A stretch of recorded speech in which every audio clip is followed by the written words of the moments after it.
তো আজকে দেখো আপনাদের যেকোনো ভিডিও যেকোনো একটা প্লেলিস্টে রাখতে পারবেন বা আপনার একটা ইউটিউব চ্যানেলে মানে অনেকগুলো ভিডিও আছে একই রিলেটেড বা একই রকমের, যেমন শুধু ফেসবুকে থাকতে পারে, ইউটিউবে থাকতে পারে। আপনার যেমনই ভিডিও হোক না কেন, একই কোয়ালিটির ভিডিও আপনি একটা প্লেলিস্টের মধ্যে আটকে রাখতে পারেন।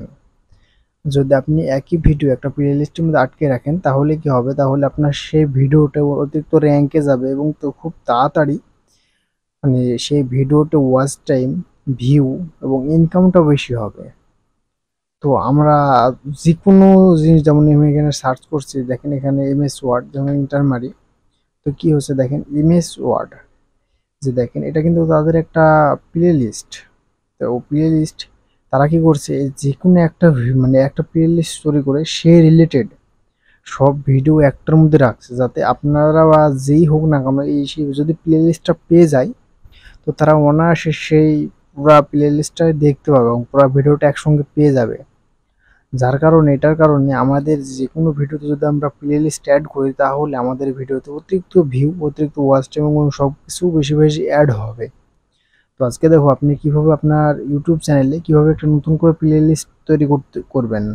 আপনি যদি আমার চ্যানেলে নতুন হয়ে থাকেন অবশ্যই সাবস্ক্রাইবটা করে দিবেন এবং পাঁচটা বেল আইকনটি অল করে দিবেন পরবর্তী ভিডিওর জন্য। মনে করেন যে নতুন করে নেব, তাহলে যে আপনার লোগোর উপরে ক্লিক করবেন, আপনার এই লোগোর উপরে ক্লিক করার সঙ্গে সঙ্গে দেখবেন এখানে ইউর ভিডিও ইউটিউব স্টুডিও যে কোনো একটা আপনি ক্লিক করে আপনার ইউটিউব চ্যানেলে আপনি প্রবেশ করতে পারেন।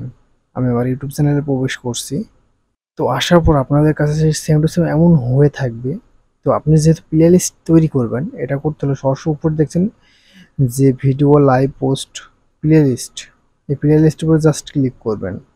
আপনাদের যদি আগে কোনো প্লেলিস্ট তৈরি থাকে তো এখানে থাকবে, আর যদি না থাকে তাহলে আপনি নিউ প্লেলিস্টে ক্লিক করে দেবেন। তো এবার চলে আসে আমাদের প্লেলিস্টের তৈরি করার পালা। তো এখানে টাইটেল, এখানে আপনি যে টাইটেল, এই টাইটেলটা কেমন আগে বলি, সেটা হলো আপনি যেমন মানে অ্যাকাউন্ট বা আপনার যে রিলেটেডের ভিডিও সেম টু সেম সেই রিলেটেড একটা টাইটেল দিবেন, যা টাইটেল একটা কিন্তু নাম হিসেবে যাবে। আমি এখানে আগে সব লিখে রাখছি, তাই এই কারণে আমি কপি করে আমি নামটা বসায় দিচ্ছি।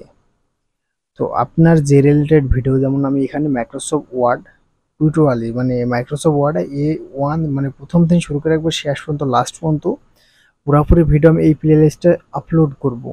যার কারণে আমি সেজন্যে আমি এইটার নাম দেব হলো যে মাইক্রোসফট ওয়ার্ড ফুল কোর্স। কারণ আমি এই যে প্লে লিস্টে যতগুলো ভিডিও দেবো সবই কিন্তু মাইক্রোসফট রিলেটেড দেবো। আপনি যদি অন্য কোনো রিলেটেড ভিডিও দেন সে রিলেটেড কোনো নাম দিয়ে দিবেন এবং ডেসক্রিপশনও লিখতে হবে কিন্তু। তো ডেসক্রিপশন লিখলে কী হবে আগে বলি। তো ডেসক্রিপশন লিখলে অনেক সময় আপনাদের টাইটেল যেমন তেমন ডেসক্রিপশনে কিন্তু অনেক সময় আপনাদের ভিডিও প্লে লিস্ট এবং সব কিছু ইউটিউব চ্যানেল সহ কেন সব কিছু কিন্তু র্যাঙ্কে যায় এবং এইগুলো থাকলে কিন্তু আপনার ভিডিওটা সবসময় একটু ভালো দিকে এবং সবসময় সার্চ র্যাঙ্কে কিন্তু অতিরিক্ত যায়। তাই আপনারা ডেসক্রিপশনও লিখে দিবেন। আমি আমার ডেসক্রিপশন লিখে রাখছি, ওগুলো বসায় দেবো। আমি আমার মাইক্রোসফট ওয়ার্ডে যে ডেসক্রিপশনটা লিখছি আমি দুটাই লিখবো, ইংলিশ এবং বাংলা। আমি এখানে দুই ধরনের লিখবো, তা আমি কিন্তু আমার টাইটেলটা ইংলিশ এবং বাংলা দুটাই লিখে রাখছি কিন্তু। তো আপনারা যেমন ইচ্ছা তেমন করে লিখতে পারেন। আপনি যদি চান যে শুধু বাংলা দেবো তাও পারেন, যদি মনে করেন যে ইংলিশ দেবো তাও পারেন, আপনার মনে মতো করে দিয়ে দিবেন। আমি পেস্ট করে দিলাম। দেখেন বর্তমান আমার কিন্তু প্লে লিস্টে সংখ্যা বসালাম 1420টা। আমি কিন্তু 5000 পর্যন্ত অ্যাড করতে পারবো, আমি এতটা অ্যাড করছি না। তো আপনার চাইলে অ্যাড করতে পারেন, আপনার বিভিন্ন হ্যাশট্যাগ এবং সব কিছু কিন্তু অ্যাড করতে পারেন। তো আমি যেহেতু ভিডিওটা মানে পুরো অতিরিক্ত অ্যাড করতে গেলে অনেক বড় হয়ে যাবে, যার কারণে আমি ভিডিওটা একটু ছোট করার চেষ্টা করছি। তো এগুলো দেওয়ার পর এখানে কিন্তু সবসময় আপনি পাবলিশ রাখবেন। এখানে যেন পাবলিশ অনেক কি করেন যে প্রাইভেট রাখেন বা আনরেস্ট্রিক্ট রাখেন। তো এখানে কি হবে, আনরেস্ট্রিক্ট রাখলে আপনি লিঙ্ক দিলে কিন্তু দেখতে পাবে। কারণ যখন আপনি অ্যাকাউন্টটা পাবলিশ রাখবেন, কেউ সার্চ করলে এটা আপনার কিন্তু সবার উপরে যাওয়ার সম্ভাবনা একটু বেশি থাকে। তাই সবসময় এটা পাবলিশ রাখবেন, রাখার পরে ক্রিয়েটে ক্লিক করে দিবেন। তো ক্রিয়েটে ক্লিক করার সঙ্গে সঙ্গে আপনার কিন্তু অ্যাকাউন্টটা তৈরি হবে, একটু ওয়েট করতে হবে। তো দেখেন এখানে প্লে লিস্ট হয়ে গেল। তো হওয়ার পরে যে আপনাদের সামনে এরকম চলে আসবে কিন্তু প্লে লিস্টটা। আমি ক্রস আইকন ক্লিক করে দিলাম। তো তারপর আপনাদের সামনে সেম টু সেম এমন হয়ে যাবে। তারপর আপনি কিন্তু এই প্লে লিস্টে ঢুকতে পারবেন এবং প্রতিটাই কাস্টমাইজও করতে পারবেন। আমি জাস্ট পেন্সিল আইকনে ক্লিক করি, তো দেখেন আমার কিন্তু এটা চলে আসলো সরাসরি। তো আসার পর আমাদের যদি কোনো কিছু চেঞ্জ করতে হয় এখানে থেকে চেঞ্জ করে নিতে পারি। এখানে দেখেন সেটিং আছে, সেটিং এর মাধ্যমে সবকিছু দেখা যাবে। দেখেন এটা কিন্তু আপনার সরাসরি ইউটিউব চ্যানেলের সেটিংও চলে আসছে কিন্তু এখানে। তো এখান থেকে বের হয়ে আসি। তো দেখেন এখানে একটা পাবলিশ রাখবেন, আপনারা যে টাইটেল সেটা লিখে দিবেন এবং এখানে দেখেন ভিডিও অপশন আছে, ভিডিওতে ক্লিক করে আপনি চাইলে আপনার যে কোনো অ্যাড ভিডিও, যে আপনি চাইলে আপলোডে নিউ ভিডিও দিতে পারেন, চুজে মানে আগের যে ভিডিওগুলো আছে আপনাদের চ্যানেলের সেই ভিডিওগুলো অ্যাড করে দিতে পারেন এখানে। তো দেখেন আমার এখানে কিন্তু অনেক রকম ভিডিও আছে, আমি চাইলে কিন্তু এগুলো অ্যাড করে দিতে পারি।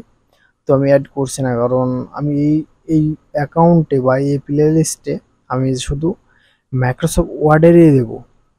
তো কেউ যারা নতুন আছেন আমার চ্যানেলে, তো চ্যানেলটি সাবস্ক্রাইব করে রাখেন, কারণ বর্তমান সময়ে কিন্তু একটা মাইক্রোসফট ওয়ার্ডের ফুল কোর্স করতে গেলে কোথাও ৩ থেকে ৪ এবং ৫ তার উপরেও কিন্তু টাকা লেগে যায়। যদি আপনি সাবস্ক্রাইব করে রাখেন তো আপনি অলরেডি প্রতিদিনই মাইক্রোসফট ওয়ার্ডের ফুল কোর্সের ফুল টোটালি আপনি এই প্লেলিস্টের মধ্যে পেয়ে যাবেন। তো বুঝতে পারছেন কতটা জরুরির মতো যারা শিখতে চাচ্ছেন আর কি। তাই সবাই এই চ্যানেলটি সাবস্ক্রাইব করে রাখেন। আর আপনি এখানে কিন্তু আমি অ্যাড করছি না, কারণ আমার অ্যাড না করলেও হবে, আমি যেহেতু নতুন ভিডিও দিব। আপনি ডিটেলসে ক্লিক করে এখানে কিন্তু চেঞ্জও করে নিতে পারেন। আর এখানে দেখেন এখানে ক্লিক করলেও আপনি কিন্তু আপনার প্লে লিস্টের মধ্যে চলে যাবেন এবং আপনি এখান থেকে প্রতিটা জিনিস কাস্টমাইজ করতে পারবেন। তো অনেকে মনে করেন যে আমার পুরাতন ভিডিও অ্যাড করবো এখানে, কারণ আমার অনেক ভিডিও এক রিলেটেড আছে, আমি ভিডিওগুলো এক জায়গায় করবো বা আলাদা আলাদা করে নেব। তাহলে আপনি এখানে ভিডিওতে এসে অ্যাড ভিডিও করে দিবেন। আপলোড ভিডিও আসছে কেন, আপলোড ভিডিও আসছে একটাই কারণ, সেটা আপনি যখন ভিডিওটা আপলোড করবেন তখন কিন্তু এটা দিবেন। কারণ আমি যখন এই প্লে লিস্টের মধ্যে ভিডিওটা আপলোড দেবো তখন কিন্তু আমাকে আপলোড ভিডিও দিয়ে আপলোড দিলেও কোনো প্রবলেম নাই। আর যারা নতুন করে অ্যাড করবেন তারা অ্যাড ভিডিওতে এসে চুজ আগের ভিডিওটা এসে এটা ক্লিক করে দিবেন, যে পুরো ভিডিওটা এখানে পেয়ে যাবেন। আর যদি না পান তো এখানে আপনি উপরে লিঙ্ক বসাতে পারেন বা সেই যে নাম দেওয়া আছে সেই নাম হিসেবে আপনি সার্চ করতে পারেন। তো সার্চ করলে আপনার সেই ভিডিওটা সরাসরি চলে আসবে। তো আসার পর আপনি সেই ভিডিওটা জাস্ট এখানে ক্লিক করে দেবেন, ক্লিক করে জাস্ট অ্যাডে ক্লিক করে দেবেন। তাহলে কি হবে, আপনার এই ভিডিওগুলো ওইখান থেকে বের হয়ে এসে আপনার এই প্লে লিস্টে আটকে যাবে এবং সবাই যদি এই প্লে লিস্ট সার্চ করে তো সঙ্গে সঙ্গে তারা এই প্লে লিস্ট সহকারে আপনার পুরো ভিডিওগুলো সব পেয়ে যাবে। তো বুঝতে পারছেন যে আপনি একটা প্লে লিস্ট কতটা প্রয়োজনীয়তা। কারণ আমরা যে কোনো একটা ভিডিও রিলেটেড ভিডিও তৈরি করি, অনেক ভিডিও দিই, কিন্তু মানুষ যখন সার্চ করে একটা পাই আর একটা পায় না, যার কারণে কি হয়, আমাদের একটা ভিডিও র্যাঙ্কে যায় আর একটা একেবারে ডাউন মেরে বসে থাকে। তো আপনি যখন প্লে লিস্ট অ্যাড করে দিবেন সবগুলো, তখন কি হবে, তাই সার্চে যদি কারোর কাছে প্লে লিস্টটা যায় সে একটার পরে একটা আপনার প্রতিটা ভিডিও কিন্তু তার সামনে চলে যাবে। তাই সব সময় আপনারা প্লে লিস্ট ব্যবহার করবেন, প্লে লিস্ট ব্যবহার করলে আপনাদের প্রতিটা ভিডিও র্যাঙ্কে যাবে এবং খুবই তাড়াতাড়ি আপনাদের চ্যানেলটা গ্রো এবং বড় হতে সুবিধা হবে। তো আশা করি বুঝতে পারছেন। তো আজকে ভিডিও পর্যন্ত রাখলাম, দেখাবো পরবর্তী নতুন কোনো ভিডিওতে।